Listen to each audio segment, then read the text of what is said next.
চট্টগ্রামে ২০ বছর পর আগমন করবেন বিএনপির চেয়ারম্যান তারেক রহমান। তার প্রত্যাবর্তনের পর থেকে তিনি বিভিন্ন বিভাগীয় সমাবেশে সফর করার ঘোষণা দেন। এরপরে আগামী ২৫ জানুয়ারি তিনি চট্টগ্রামের এই পোলো গ্রাউন্ড মাঠে মহাসমাবেশ হবে, সেখানে তিনি বক্তব্য রাখার কথা রয়েছে। এবং এর মধ্য দিয়ে কিন্তু চট্টগ্রামে তার আগমনকে ঘিরে যে প্রস্তুতি এবং যে মঞ্চ থেকে শুরু করে বাকি যে সমস্ত কার্যক্রম সেগুলো কিন্তু শুরু করেছেন।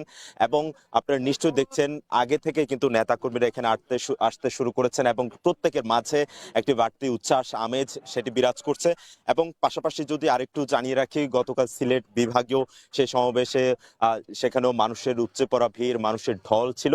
ঠিক একইভাবে চট্টগ্রামেও প্রায় ১০ লাখেরও বেশি মানুষের সমাগম ঘটবে এই চট্টগ্রামের পোলো গ্রাউন্ড মাঠে, এমনটি নেতাকর্মীরা প্রত্যাশা করছেন। পাশাপাশি দেখতে পাচ্ছেন যার যে মঞ্চ সেটি কিন্তু প্রস্তুতির যে কার্যক্রম সেটি কিন্তু চলছে। এবং পাশাপাশি যে নিরাপত্তার ব্যবস্থা সেটিতেও কয়েক স্তরের নিরাপত্তা ব্যবস্থা নেওয়া হচ্ছে। পাশাপাশি নগর জুড়ে পোস্টার, ব্যানার এবং তার আগমনকে ঘিরে শুভেচ্ছার যে ব্যানার সেটিতে কিন্তু ছেয়ে গেছে পুরো নগর। এবং পাশাপাশি নগর জুড়ে যে সৌন্দর্য বর্ধনের কাজ সেটিও দেখেছি। এবং পুরো চট্টগ্রাম নগর জুড়ে মাইকিং করা হচ্ছে তার এই আগমনকে ঘিরে। পাশাপাশি তার এই আগমনকে যে নির্বাচন, সেই নির্বাচনে একটি নেতাকর্মীদের মধ্যে বাড়তি উন্মাদনা তৈরি করবে, সৃষ্টি করবে, এমনটি নেতাকর্মীরা বলছেন। এবং পাশাপাশি যারা এর সাথে মঞ্চে যারা কাজ করছেন তাদের মধ্যেও আসলে এই বিএনপির চেয়ারম্যান তারেক রহমান আসবেন সেই মঞ্চ তারা তৈরি করছেন। যারা কাজ করছেন তাদের মধ্যে একটি আসলে উচ্ছ্বাস বিরাজ করছে। এবং নেতাকর্মীদের মধ্যে যে একটু যদি জানিয়ে রাখি, গতকাল বিএনপির স্থায়ী কমিটির সদস্য আমির খসরু মাহমুদ গণমাধ্যমকে তিনি জানিয়েছিলেন যে এখানে প্রায় ১০ লাখেরও বেশি মানুষের সমাগম ঘটবে। এবং পাশাপাশি যে নির্বাচন, সেই নির্বাচনকে সামনে রেখে তারেক রহমানের এই আগমন, সেই সমাবেশ সেটিতে কিন্তু একটি বাড়তি উচ্ছ্বাস রয়েছে। একটু যদি তথ্য জানিয়ে রাখি, তিনি ২৪ জানুয়ারি তিনি চট্টগ্রামে আগমন করবেন এবং রাত্রি যাপন করবেন চট্টগ্রাম নগরে। এরপরে চট্টগ্রামে ২৫ জানুয়ারি চট্টগ্রামের এই পোলো গ্রাউন্ড মাঠে মহাসমাবেশে তিনি বেলা ১১টা নাগাদ প্রধান অতিথির বক্তব্য রাখার কথা রয়েছে। এবং আরেকটু যদি জানিয়ে রাখি, বিএনপির নেতাকর্মীরা যারা এখানে এখন থেকেই তার মঞ্চ সেটি দেখতে আসছেন এবং যে প্রস্তুতি সেটির আসলে যারা এটির দায়িত্বে রয়েছেন তারাও কিন্তু সেটি পর্যবেক্ষণ করছেন। এবং এই আগমনকে ঘিরে যে প্রস্তুতি, নিরাপত্তা সবকিছু কয়েক স্তরের নেওয়া হয়েছে। এবং তার যে নিরাপত্তা ব্যবস্থা সেটিতে আমরা দেখেছি সেখানে তার যে ব্যক্তিগত সিএসএফ রয়েছে সেখানে তার পাশাপাশি পুলিশের এবং স্পেশাল ব্রাঞ্চের তারাও নিয়োজিত থাকার কথা রয়েছে। এবং তার যে নিরাপত্তা ব্যবস্থা সেটি আসলে ঢেলে সাজানো হচ্ছে। এবং যে ১০ লাখেরও মানুষের এই আগমন, সেই আগমন তারা নেতাকর্মীরা প্রত্যাশা করছেন যে এখানে যারা আসবেন তাদের আসলে এই পুরো এলাকাটি জুড়ে নিরাপত্তার চাদরে ঢেকে ফেলা হবে। পাশাপাশি এখানে গতকাল থেকে অর্থাৎ আগামীকাল থেকে যে এখানের আশপাশের যে এলাকা সেখানে আসলে সাধারণ মানুষের আগমন, সেখানেও সেটিতেও তারা নিশ্ছিদ্র নিরাপত্তা ব্যবস্থা তারা নিশ্চিত করবেন। আমরা এখানকার কয়েকজন সাধারণ নেতা কর্মীদের সাথে কথা বলতে চাই। একটু জানতে চাই, তারেক রহমান দীর্ঘ ২০ বছর পর আসছেন, এটা নিয়ে আপনাদের মধ্যে উচ্ছ্বাস কেমন? আসসালামু আলাইকুম ওয়া রাহমাতুল্লাহি ওয়া বারাকাতুহু। চট্টগ্রাম বাসী সংক্ষেপে আসলে খুব উৎসাহিত। অনেক দীর্ঘ ২২ বছর পরে তারেক জি আসবেন। ওনাকে এক নজর দেখার জন্য চট্টগ্রাম মহানগরের দলমত নির্বিশেষে সকল জনতা ও আগের আগ্রহ নিয়ে আপনার করছেন, অপেক্ষা করছেন ২৫ তারিখ কখন আসবেন। এবং অনেক ফজরের নামাজ পড়িয়ে লোকজন এখানে চলে আসবে, আমাদের নেতাকর্মী সহ এলাকাবাসী সহ চট্টগ্রাম মহানগরের। ধন্যবাদ আপনাকে। আমরা আরো কয়েকজন নেতাকর্মীর সাথে কথা বলতে চাই, সেখানে আসলে তাদের থেকে জানতে চাইবো আসলে যে তারা তাদের যে আগ্রহ, সে আগ্রহ তাদের মধ্যে উচ্ছ্বাস সেটি আসলে একটু জানতে চাইবো। আমরা আরো একজন নেতার সাথে কথা বলার চেষ্টা করব। একটু জানতে চাইবো এই আগমনকে ঘিরে কেমন মানুষের প্রত্যাশা করছেন, কতজন বা কয় লাখ মানুষের সমাগম ঘটবে এবং আপনাদের মধ্যে উচ্ছ্বাস প্রস্তুতি কেমন?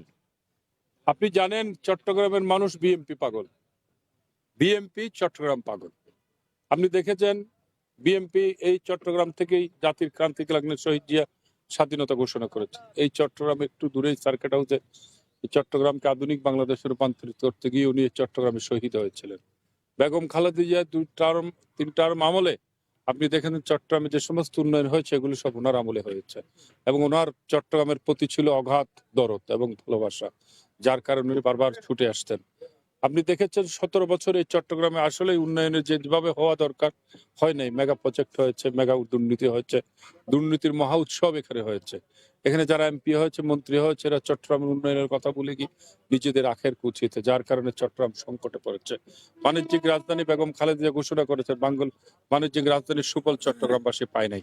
চট্টগ্রামের যে অর্জন, চট্টগ্রাম থেকে যে রাজস্ব অর্জন হয় সেটি চট্টগ্রামের জন্য ব্যয় হয় না, সেটি ঢাকাতে চলে যায়। তাহলে চট্টগ্রামের এই যে সম্পদ, চট্টগ্রামের যে পাওয়ার কথা ছিল সেটি থেকে চট্টগ্রাম বারবার বঞ্চিত হয়েছে।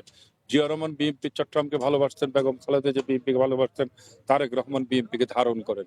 তাহলে আমরা আশা করি ইনশাল্লাহ ওনার যে প্ল্যান, উনি যে প্ল্যানের কথা বলছেন, চট্টগ্রামকে আধুনিক বাংলাদেশে রূপান্তর এবং চট্টগ্রামের যেভাবে উন্নয়ন হওয়া দরকার সেটির একটি প্ল্যান ওনার, এবং বাণিজ্যিক রাজনীতি করার জন্য যেটি একটি কাঠামো তৈরি করা দরকার সেটি ওনার মধ্যে রয়েছে। তার আগমন ঘিরে যে প্রস্তুতি সেটি আসলে কবে নাগাদ শেষ হবে? আমাদের প্রস্তুতি ইনশাল্লাহ শেষ পর্যায়ে। আমরা তো ধরেন এখানে আপনাদের একটি প্রস্তুতি করার জন্য যেটি প্রধান দরকার, যে গণসংযোগ, যেটি নেতা কর্মীদের মধ্যে একটা উচ্ছ্বাস আনন্দিত। আপনি দেখতে পাচ্ছেন চট্টগ্রামের মানুষ একটি মিলন মেলার জন্য সেদিন অপেক্ষা করছে। একটি মাইক দরকার, আমাদের ঢাকা থেকে মাইক এসেছে, মাইক লাগানো আরম্ভ হচ্ছে, এবং মঞ্চ আপনি দেখছেন ব্যাপক আকারে, এবং যে একটি প্রচার প্রসার যেটি দরকার সেটি আমাদের মধ্যে হয়ে গেছে, এবং তার একটি সময়ের ব্যাপার মাত্র। আমরা 25 তারিখের জন্য অপেক্ষা করছি।